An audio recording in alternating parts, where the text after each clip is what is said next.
Assalamualaikum warahmatullahi wabarakatuh. I bid to our lecturer, Dr. Ami. I am Nurul Huda binti Zuhaidi with a method number of 181-960. This presentation is based on the title of Industrial Hygiene Monitoring. Before we move on deeply into the presentation, this is the table of contents for this video presentation. We will start with the introduction, followed by personal air sampling, sound and vibration monitoring, heat stress monitoring, conclusion, and lastly, the list of our references. The first part of this presentation is the introduction. As introduction, what is industrial hygiene? According to Occupational Safety and Health Act, industrial hygiene is the science and art devoted to the anticipation, recognition, evaluation, and control of those environmental factors or stresses arising in or from the workplace, which may cause sickness, impact health and well-being, or significant discomfort among workers or among the citizens of the community. Next, what is industrial hygiene monitoring? It is the practice of measuring the amount of harmful and non-harmful contaminants that exist within the workplace. There are three purposes of this monitoring, which are to determine whether ongoing worker exposure to a hazardous substance is within the occupational safety standards set by OSHA or other jurisdictional authority.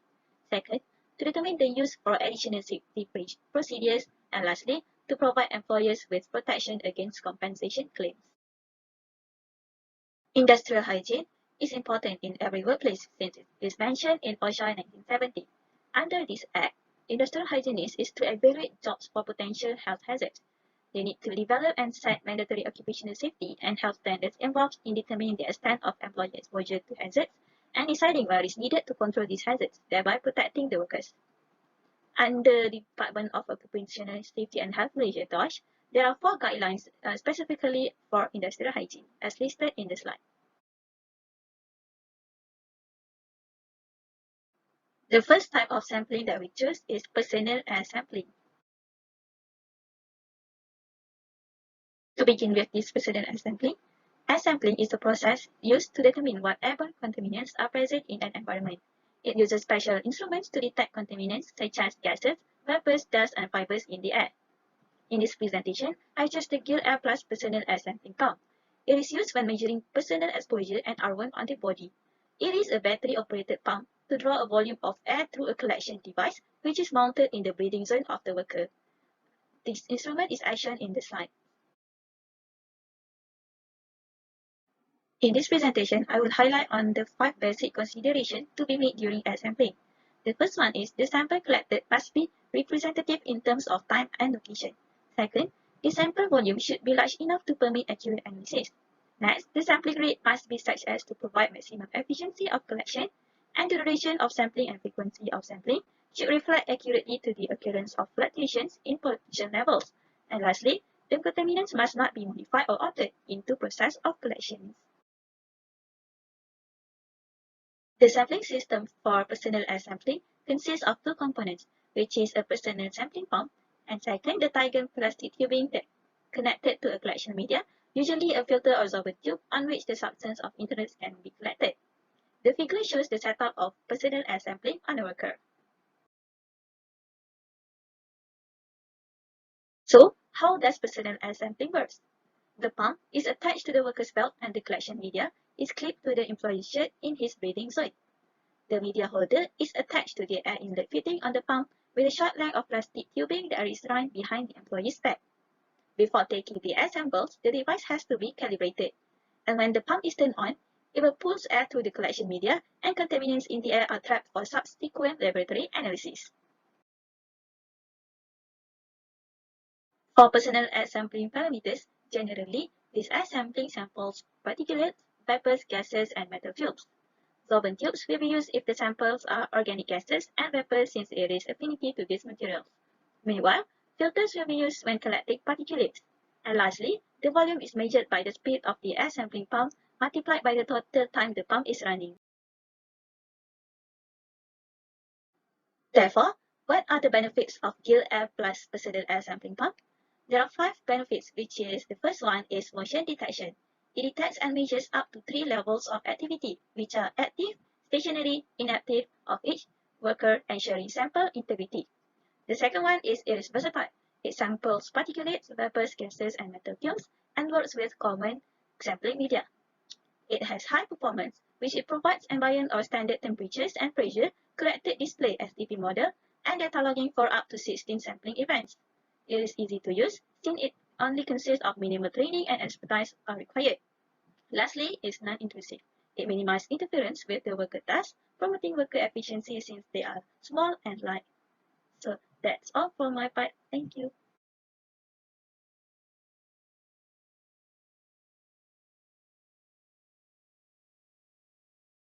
Okay, next I will presenting on the sounds and vibration. Here the instrument that I will choose is a mini sound level meter. This device is used for the measuring the intensity of the noise, music and other sounds in our environment. Okay, this instrument consists a meter and also a microphone for picking up the sounds and converting it into an electrical signal. It also followed by the electronic circuitry for the operating on the signal so that the desired characteristic can be measured. Here we use it to measure a sound. It also used for every single type of sound or noise, no matter where it is. For example, in the neighborhood or sounds in the company. This meter can calibrate to read the sounds level in the decibels. Next, I will be presenting on how to use this mini sound level meter. For the general use, we must place the sound level meter at a sufficient distance from any obstacles. Next, we must place the microphone of the sound level meter in the direction of the sound source. Next is on how to measure it in the indoors. The first one, we must eliminate any obstacles standing between the sound level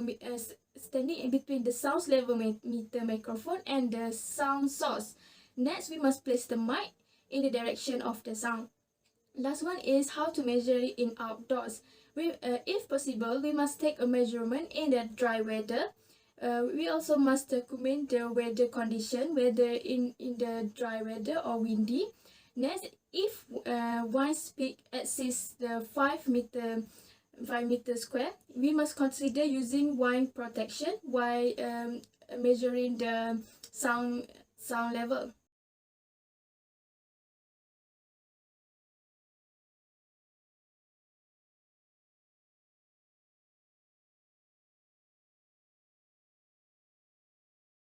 Okay, next I will presenting on the sound level meter parameters. The first one is the acceleration.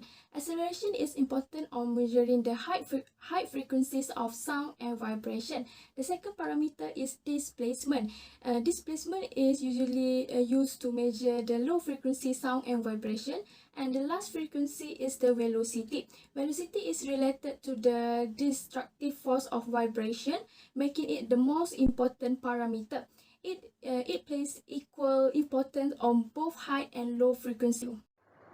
Assalamualaikum warahmatullahi wabarakatuh. My name is Nur Alyaa Tasnim, binti Mohammad Zin, with project number 181950. We'll be presenting on the heat stress monitoring.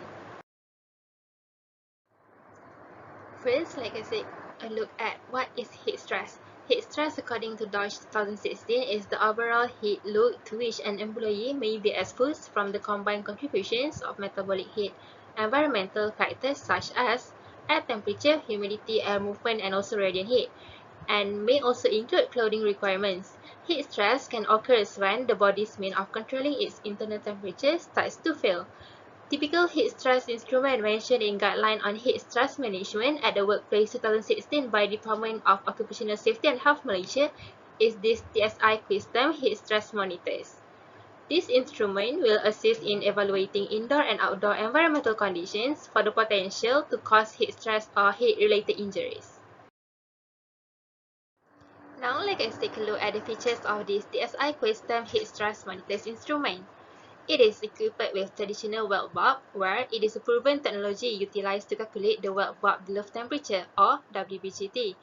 WBGT is a composite temperature that used to estimate the effect of temperature, humidity, wind speed, and also solar radiation on human.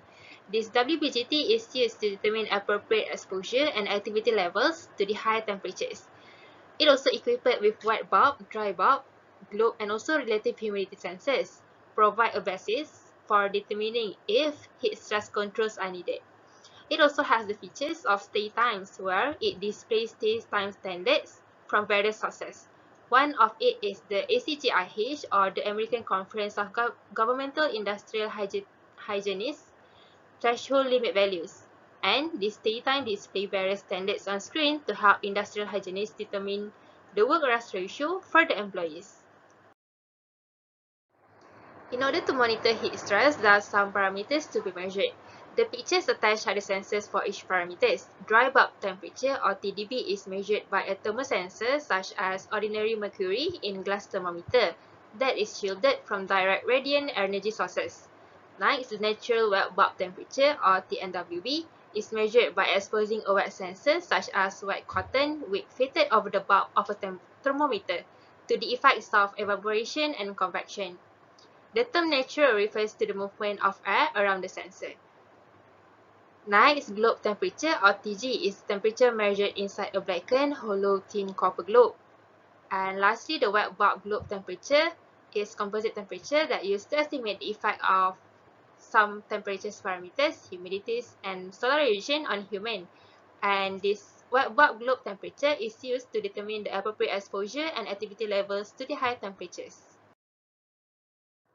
Continuing to some other parameters, which are relative humidity and air velocity. Relative humidity, which are also known as RH, is the ratio of the quantity of water vapor actually present in any volume of air to the quantity of water which is required to saturate that volume of air equal to the temperature. And air velocity, or wind, is also weight generated by body movements or air movements, which is counted in rate in feet per minute or meters per second, at which the air moves and is important in heat exchange between the human body and the environment. Heat stress monitoring strategy consists of its sampling duration and method. For sampling duration, the time base for measurements of wet bulb globe temperature shall be taken in total 1 hour, corresponding to the maximum heat stress, such as in the middle of the day or when the heat generating equipment is in operation. In addition, the measurement time is set to be taken at interval of every 5 minutes that will give a total of 12 samples for 1 hour at a specific areas. The environmental heat measurements should be made at or as close as possible to the specific work area where the worker is exposed. When a worker is not continuously exposed in a single hot area but move between two or more areas having different levels of environmental heat, or when the environmental heat varies substantially at a single hot area, environmental heat exposures should be measured for each area and for each level of environmental heat to which employees are exposed. The selected instruments of TSI custom heat stress monitors have some bright side. First, the waterless wet bulb custom helps in eliminating daily maintenance. It also provides convenient daytime parameters per multiple standards that help to determine the work-rest ratios. This type of instrument is also designed to withstand the rigors of everyday use in demanding environments. And the utilized wet bulb globe temperature sensing technology is the standard for the heat stress management used in the wide world. In conclusion, industry hygiene monitoring is really important as it helps in measuring the harmful and non-harmful contaminant in the working environment. There are many regulations and guidelines that contain the industry hygiene that we can refer. For example, is OSHA 1970. There are 3 types of monitoring that we are highlight in this presentation. The first one is the personal air monitoring. We use to determine the airborne contaminants that present in the environment. The second one is the sound and vibration monitoring that we use to measure the intensity of the sounds. And the last one is heat stress monitoring that we use to evaluate the indoor and outdoor environmental condition. I think that's all from us. Thank you.